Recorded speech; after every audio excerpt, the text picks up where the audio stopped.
Salut à tous. Il ne se passe pas un seul Grand Prix sans qu'on entende à tout bout de champ que des pneus sont victimes de blistering ou bien de graining. Pirelli. Mais qu'est-ce que c'est exactement? Et surtout, comment est-ce que ce phénomène arrive? Voyons ensemble l'usure des pneus en Formule 1. Les pneus utilisés en F1 sont des pneus slick. Ils ont une surface totalement lisse afin de permettre une surface de contact maximale avec l'asphalte. Depuis 2019, il existe 3 types de pneus différents pour le sec, les tendres, les médiums et les durs. Cela correspond au type de gomme utilisée. Plus le pneu sera tendre, plus il sera mis en température rapidement.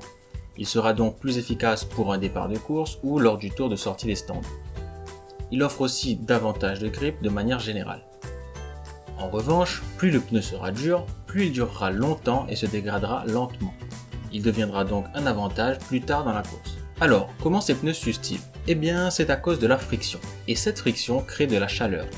Par exemple, si vous frottez vos mains l'une contre l'autre, elles vont chauffer. Eh bien, c'est la même chose pour les F1. Les roues frottent en permanence contre l'asphalte, surtout lors de l'accélération, du freinage et encore plus des virages. Cela entraîne de la production de chaleur et donc de l'usure des pneus.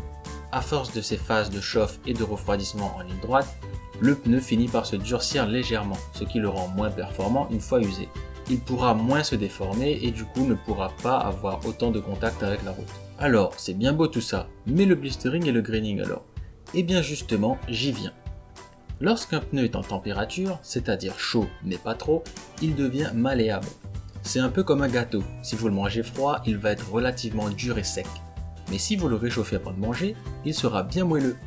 Le fait d'être malléable va permettre au pneu d'épouser au maximum la forme du bitume, qui n'est pas lisse, et oui, on vous a menti. Mais la marge de manœuvre pour la température des pneus est très mince. Il arrive très souvent qu'à cause du trafic ou des conditions météo, il soit très difficile voire impossible de contrôler totalement cette chauffe. Si le pneu surchauffe davantage à sa surface qu'à l'intérieur, ça va rendre plus facile le phénomène de déformation face aux imperfections de l'asphalte dont on a parlé juste avant. Et à cause de la friction, ces déformations vont s'aggraver, tellement que des bouts de gomme vont être expulsés de la surface du pneu. C'est le graining. Mais ces morceaux de gomme seront chauds et donc collants, et ils vont généralement venir se recoller directement sur la roue.